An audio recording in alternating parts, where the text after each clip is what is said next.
22ാമത്തെ ഈ ഒരു എപ്പിസോഡിൽ നമ്മൾ ചർച്ച ചെയ്യുന്നത്, ഇതോടുകൂടി നമ്മൾ യൂസുഫ് അലൈഹി സ്വലാത്തു വസ്സലാമിൻ്റെ ചരിത്രം അവസാനിപ്പിക്കുകയാണ്.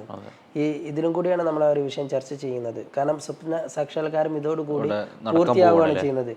ഇങ്ങനെ കഴിഞ്ഞ എപ്പിസോഡ് നമ്മൾ ചർച്ച ചെയ്തത് ബിന്യാമീനെ യൂസുഫ് അലൈഹി സ്വലാത്തു വസ്സലാം അവിടെ പിടിച്ചു വെച്ചു. അവര് യാക്കൂബ് അലൈഹി സ്വലാത്തു വസ്സലാമിന്റെ അടുത്തേക്ക് മറ്റുള്ള മക്കളൊക്കെ പോവാണ്. കാല കബീറും, അവരുടെ കൂട്ടത്തിൽ ഏറ്റവും മുതിർന്ന വ്യക്തി എന്ത് പറഞ്ഞു? അലം താലമു അന്ന അബാക്കും ഖദ് അഖദ അലൈക്കും മൗസിഖം മിനല്ലാഹി വമിൻ ഖബ്ല മാ ഫറത്തും ഫീ യൂസുഫ്. അഥവാ ബിന്യാമീൻ അവർ വിടുന്ന സന്ദർഭത്തിൽ യാക്കൂബ് അലൈഹി സ്വലാത്തു വസ്സലാം അവരിൽ നിന്ന് കരാർപത്രം എന്നൊക്കെ പറയാവുന്നത് പോലെ സത്യവാങ്മൂലം അവരിൽ നിന്ന് സ്വീകരിക്കുന്നുണ്ട്. എന്നാണ് ഒരു വീഴ്ചയും വരുത്തൂല എന്നുള്ളത്. എന്ന് ചോദിച്ചു, നിങ്ങളുടെ പിതാവിൽ നിന്നതാണ് ഇങ്ങനെ ഒരു സത്യം ഒക്കെ നടത്തിയിട്ടല്ലേ കൊണ്ടുവന്നത്, അതിനെ ഇങ്ങനെ വീഴ്ച വരുത്താണത്, അതൊരിക്കലും ആക്സെപ്റ്റബിൾ അല്ല, നിങ്ങൾ പോയിക്കോളൂ, ഞാൻ എന്താവില്ല, ഞാനൊരിക്കലും പിതാവിൻ്റെ അടുത്തേക്ക് പോകില്ല എന്ന് പറഞ്ഞിട്ടുണ്ടാവുകയാണ്. അദ്ദേഹം അവിടെ യഹൂദ അവിടെ ഇരിക്കുകയാണ് ചെയ്യുന്നത്. മറ്റുള്ളവരൊക്കെ എന്താണ് പിന്നെ യാക്കൂബ് അലൈഹി സ്വലാത്തു വസ്സലാമിൻ്റെ അടുത്തേക്ക് പോയി. അങ്ങനെ യാക്കൂബ് അലൈഹി സ്വലാത്തു വസ്സലാമിൻ്റെ അടുത്ത് പോയിട്ട് യാക്കൂബ് നബിയോട് കാര്യങ്ങളൊക്കെ പറഞ്ഞു. പക്ഷേ യാക്കൂബ് നബിക്ക് എന്താകുന്നില്ല, വിശ്വാസം ആകുന്നില്ല. അവിടെയും പിന്നെ ഖുർആൻ പറയുന്നത് ഫസബ്റുൻ ജമീൽ എന്ന് പറയുന്നുണ്ട്, മനോഹരമായിട്ടുള്ള ക്ഷമ. അഥവാ യാക്കൂബ് അലൈഹി സ്വലാത്തു വസ്സലാം എന്താവാണ് അവിടെ ക്ഷമിക്കാൻ ചെയ്യുന്നത്. മാത്രമല്ല നമ്മൾ മനസ്സിലാക്കേണ്ടത്, യാക്കൂബ് അലൈഹി സ്വലാത്തു വസ്സലാം വബിയല്ലത് ഐനാഹു മിനൽ ഹുസ്നി ഫവഖദ്, കരഞ്ഞ് ടെൻഷൻ അടിച്ച് കരഞ്ഞ് കണ്ണിൻ്റെ കാഴ്ച പോലും എന്തായിട്ടുണ്ട്, നഷ്ടപ്പെട്ടിട്ടുണ്ട്. അങ്ങനത്തെ യാക്കൂബ് അലൈഹി സ്വലാത്തു വസ്സലാമിൻ്റെ അടുത്തേക്ക് രണ്ടാമത് എത്തുന്ന വാർത്ത എന്താണ്?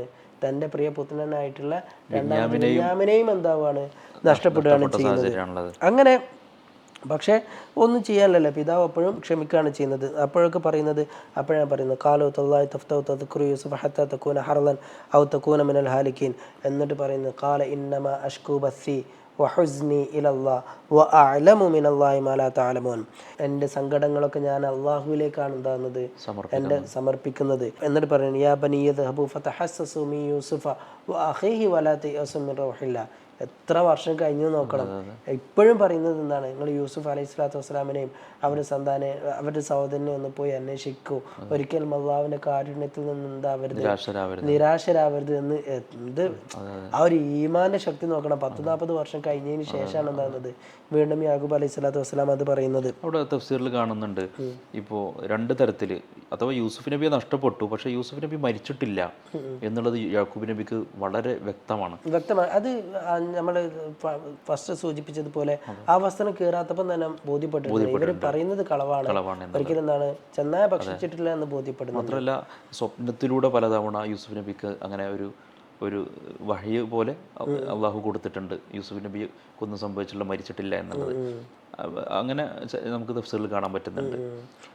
അതൊന്നുകൂടിയായിരിക്കും ഈ ഒരു 40 വർഷം കഴിഞ്ഞിട്ടും എന്താകുന്നത് യൂസുഫ് അലൈഹി സ്വലാത്തു വസ്സലാമിനെ അന്വേഷിക്കാൻ വേണ്ടിയിട്ട് യാക്കൂബ് നബി പറയുന്നത്. അങ്ങനെ ഭക്ഷണം കഴിഞ്ഞപ്പോൾ വീണ്ടും അവരെന്താക്കി, കൊട്ടാരത്തിലേക്ക് തന്നെ ഈ സഹോദരന്മാരൊക്കെ വരുന്നുണ്ട്.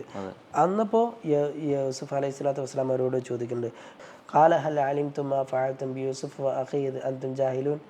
നിങ്ങൾക്ക് യൂസുഫ് അലൈഹി സ്വലാത്തു വസ്സലാമിന് എന്തായിരുന്നു നിങ്ങൾ ചെയ്തതെന്ന് അറിയോ എന്ന് ചോദിക്കുന്നുണ്ട്. അപ്പോഴാണ് അവർക്ക് എന്തായത് മനസ്സിലായത്. അപ്പൊ അവർ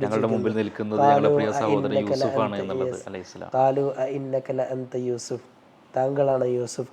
അപ്പോൾ പറയുന്നു കാല അന യൂസുഫ്, അതെ ഞാനാണ് യൂസുഫ്. അപ്പോൾ ആ ഒരു സാഹചര്യം നമുക്ക് എന്താണ് മനസ്സിലൊന്ന് എന്താണ് കാണാവുന്നതേ ഉള്ളൂ.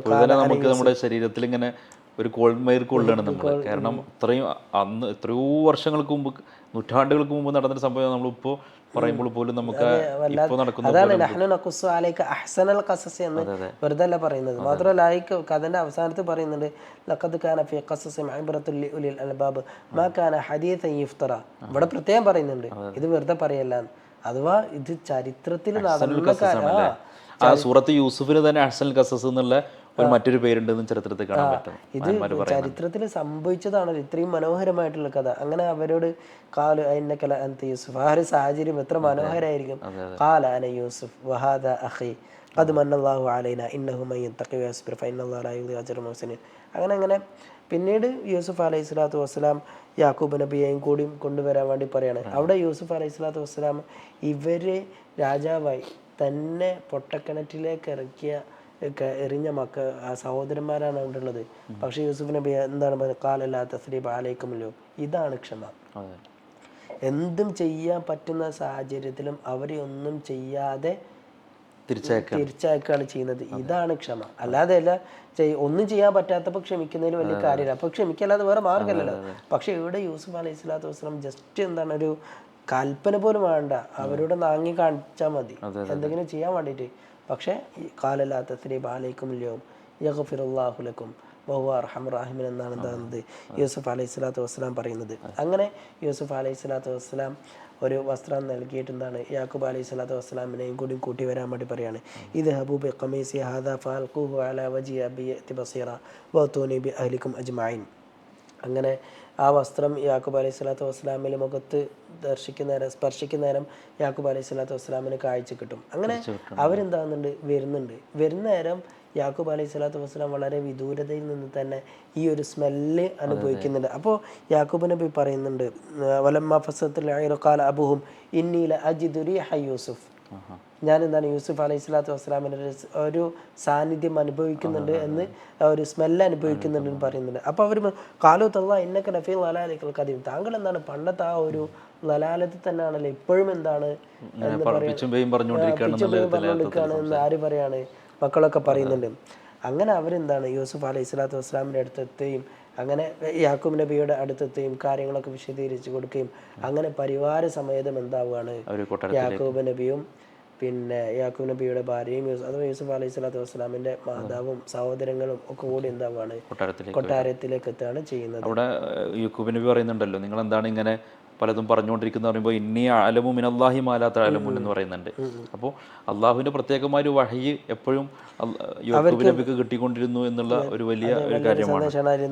പിന്നെ നേരത്തെ നിങ്ങൾ പറഞ്ഞു ഒരാളെ പ്രതിയോഗിയെ മുന്നിൽ കിട്ടിയിട്ട് എല്ലാ പിന്നെ പ്രതികാരം എടുക്കാൻ അവസരം കിട്ടിയിട്ടും ഇല്ലാ തസ്രീബ അലൈക്കും എന്ന് പറയുന്നൊരു സാഹചര്യം പ്രവാചകൻ ചരിത്രത്തിൽ ഒരുപാട് കാണാൻ പറ്റും നമുക്ക്. ഇത് പ്രവാചകന്മാരുടെ ഒരു അടിസ്ഥാന ഗുണമായിട്ടാണ് നമ്മൾ മുന്നിൽ കാണുന്നത്. ഫത്തുൽ മക്കൻ്റെ സമയത്ത് എല്ലാ എതിരാളികളും മുന്നിൽ വന്ന് നിന്ന് മക്കയിൽ നിന്ന് ആട്ടിയോടിച്ച പ്രമുഖരെല്ലാം മുമ്പിലുണ്ട്. അവരോടൊക്കെ പറയുന്നത് തസ്രീബ അലൈക്കും ഇത് ഹബൂഫാൻ തുമുത്തുലക്ക എന്ന് പറയുന്നത് തന്നെ യൂസുഫ് അലൈഹി സ്വലാത്തു വസ്സലാം പറഞ്ഞ കാര്യമാണ് എനിക്ക് നിങ്ങളോട് അത് തന്നെയാണ് പറയാനുള്ളത് എന്ന് പറഞ്ഞിട്ടാണ് ലാ തസ്രീബ അലൈക്കും അൽയൗം എന്ന് പറയുന്നത്. അത് വലിയൊരു പാടാണ്. ഇൻഷാ അല്ലാഹ് ഇതോടുകൂടി നമ്മൾ യൂസുഫ് അലൈഹി സ്വലാത്തു വസ്സലാമിൻ്റെ ചരിത്രം അവസാനിപ്പിക്കണം. നല്ലൊരു കേൾക്കാൻ നല്ല രസമുള്ളൊരു കഥയാണ്, അതോടൊപ്പം വലിയൊരു പാടും നിലനിൽക്കുന്നു. ഒരു സാഹചര്യത്തിലും എന്താവരുത്, അതാണ് അതിൻ്റെ ഏറ്റവും കോർ പോയിന്റ്. അള്ളാഹുവിലുള്ള പ്രതീക്ഷ എന്താവരുത്, ഒരിക്കലും നഷ്ടപ്പെടരുത്. പിന്നെ എന്ന് പറഞ്ഞാൽ അള്ളാഹുവിൻ്റെ പരീക്ഷണം അത് ഏത് വിധേനയും നമ്മൾ ഏത് സമയത്തും എന്താവാം നമ്മൾ വന്ന് അഥവാ ക്ഷമ കൈക്കൊള്ളുക എന്നുള്ളതാണ് ജീവിതത്തിൽ. ഇന്നല്ലാഹ മഅ സ്വാബിരീൻ. എന്ത് ജീവിതത്തിൽ എന്ത് പ്രതിസന്ധികൾ പ്രയാസങ്ങൾ വന്നാലും ഈ കഥകളൊക്കെ ഈ ചരിത്രങ്ങളൊക്കെ നമ്മുടെ മനസ്സിലേക്ക് കൊണ്ടുവരണം നമ്മൾ. എന്നിട്ട് അള്ളാഹു എന്നെ കൈവിടില്ല, ഇന്നല്ലാഹ മഅ സ്വാബിരീൻ, ക്ഷമിക്കുന്ന ആളുകളുടെ കൂടെയാണ് അള്ളാഹു ഉണ്ടാവുക എന്നുള്ള ആ ഒരു വലിയ സന്ദേശം നമ്മുടെ മനസ്സിൽ നമ്മൾ കൊണ്ടുവരികയാണ് വേണ്ടത്. ഇത്രയും നമ്മൾ അവസാനിപ്പിക്കുകയാണ്. അസ്സലാമു അലൈക്കും വറഹ്മത്തുള്ളാഹി വബറകാതുഹു. വഅലൈക്കും അസ്സലാം വറഹ്മത്തുള്ളാഹി വബറകാതുഹു.